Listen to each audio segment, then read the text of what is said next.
Narito tayo ngayon upang matunghayan ang talaga ng mga nagtitrending, nag-iinit at talaga namang napaka-latest na issue ni Ate Erica.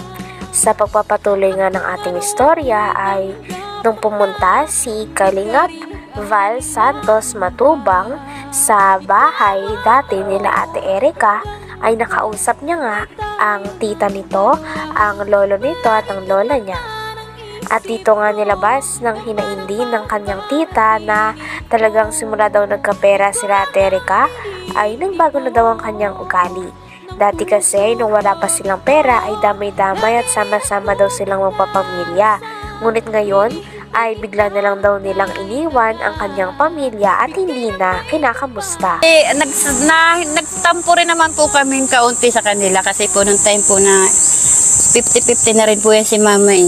Swerte na lang po at nabuhay pa. Nung bagong taon na agaw-agaw na rin po yan, eh, nagtampo rin po ako sa kanila kasi nakuha pa po nila kasing maghanda nung bagong taon, magpakasaya. Sa halip na kami nasa ospital nung time na yun.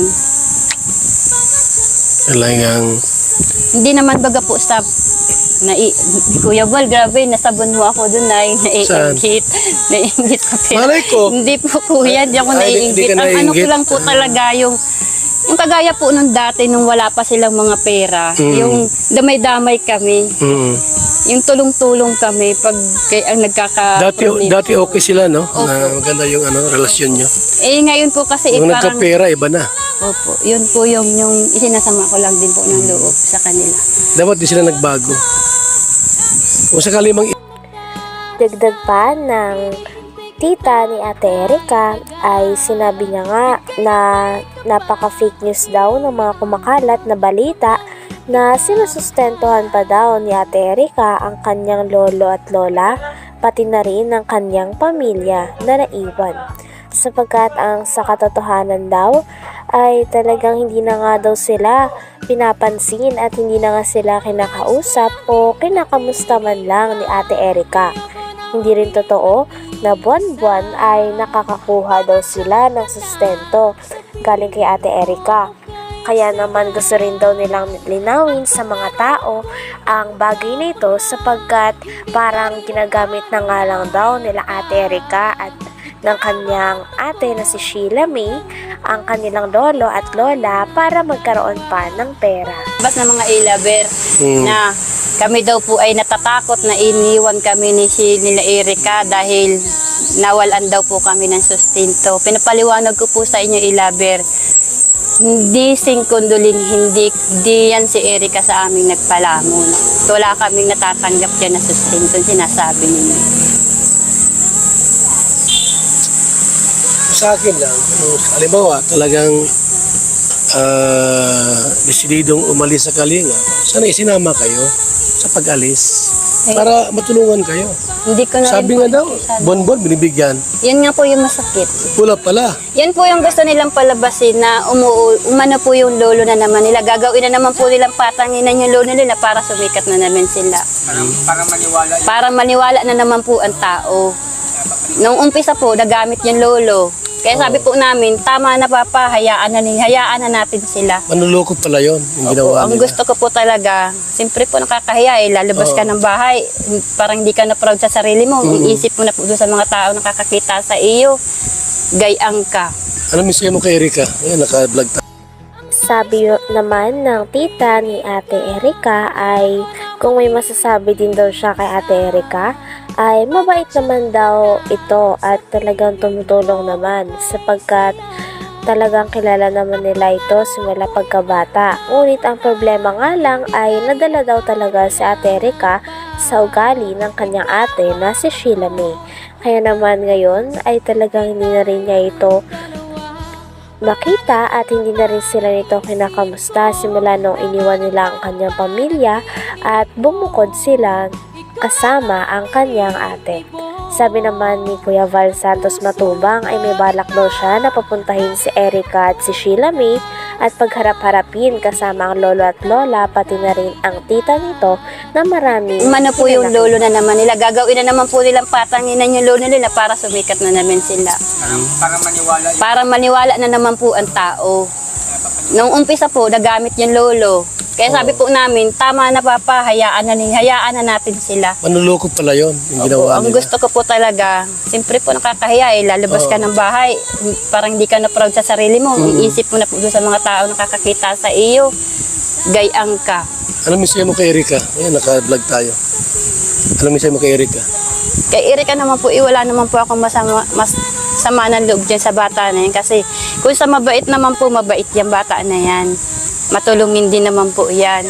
Kaso lang, nadala lang po nito ni ate niya. Kasi kaling magkasunduin ko kayo. Ayag ka na magkasundo kayo doon sa kabila. Hindi na muna po, sir. Hindi muna? Hindi na muna, sir. Kasi ang gagawin ko, punta ko si Erika sa kasi sila may papuntahin ko dito para magkasundo Ayaw na kayo. rin po nung apo. Tinanong naman ni Kuya Val Santos Matubang ang lolo ni Ate Erika kung gusto niya pa bang makipag-ayos kay Ate Erika at kay Sheila May. Ngunit sabi nga ng lolo at lola nila Ate Erika ay ayaw na daw nila makipag-ayos sapagkat hindi na daw nila kaya ang mga nasabi nito sa kanila. Sinabihan kasi ni Sheila May o ng ate ni Ate Erika ang kanyang lolo na mukha daw silang pera. Kaya naman sobrang sakit daw nitong masabihan para sa lolo ni Ate Erika sapagkat sila mismo ang nagpalaki, nagsustento at nagpaaral kay Ate Erika at kay Sheila May. Kung sakali tayo na punta ko sila Erika, sila May para magkasundo kayo, payag ka? Ay, hindi na po. Umitawan ko na po sila. Yung ginawa sa akin yung ganyan ay harang nila, pastangan nila ko ay. Ganun ba? Mali masugat mo tayo Ha? Hintay lang ang panahon?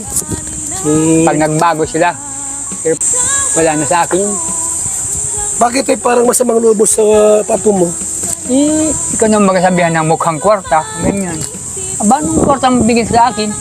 At sasabihin nila, Siya may sabi mo kang kwarta ka. sisilam, Mukhang kwarta ka daw? itong tanda kong ito, sabihin ako ng ganyan. Walang kaugali. Grabe naman. Hindi dapat bilang isang apo, wag magsalita ng ganon. Sa lulo na sabihan mukhang pera. Saan sila nang galing? Sa amin, nagpalaki. Kami nagparal, kami nagpalaki kanila. Sabi nga ng lolo ni Ate Erika ay hindi na daw talaga nila hinahangad na magkaayos sila ng kanyang mga apo. Maski nga daw ng mama nito sapagkat imbis daw na ituwid ng mama nila Ate Erika ang mga pagkakamali na ginagawa nila sa lolo at lola nila na nagpalaki sa kanila ay hindi daw ganito ang nangyari sapagkat kumampi pa daw ang mama ni Ate Erika at ni Sheila May sa kanilang dalawa kahit na marami silang nagawang masama sa kanyang lolo at lola at mga nasabi na talaga namang dumurog sa puso ng kanilang lolo. Sabi nga ng lolo ni Ate Erika ay parang wala na daw talagang pag-asa dahil ayaw niya na rin makita ang dalawa dahil feeling niya daw ay talagang nalapastangan siya sa mga sinabi sa kanya ng mga apo na kanyang pinalaki. Ayaw ko na. Mas hindi kayo magkasundo. Hindi ko na hinagad na magkaalis pa kami. Maski yung ina niya. Yung ina wala din namang sana. Anak mo yung ina. Po. Pero bakit ayaw mong anak mo? Ay, hindi nga po marunong magpangaral sa anak. Dapat isang magulang, pangaralan yung anak niya para matuwid. Matuwid yung anak nila. Eh wala. Kampi pa. Kampi pa dun sa anak ko. Pinagsisiraan pa nga yung nanay niya. Yan daw ay talagang naghahambog lang. Magkasakit. Bakit ganun sila? Ay, awan ko dun.